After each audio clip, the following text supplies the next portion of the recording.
ভালোবাসা দুর্বলতাও না, সফলতাও না। ভালোবাসা হচ্ছে আত্মসমর্পণ।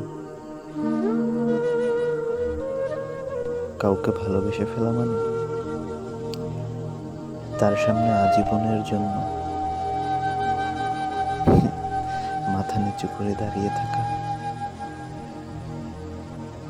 তার ভালো লাগায় ভালো লাগা খোঁজা, আর তার মন্দ লাগায় নিজের কষ্ট পাওয়া।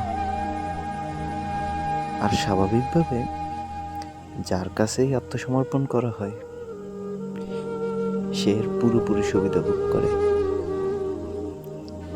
সবশেষে তাই তো সেই মানুষটা আমাদের সবচেয়ে বড় দুঃখের কারণ হয়ে দাঁড়ায়, যাকে আমরা ভালোবাসি সবটুকু দিয়ে।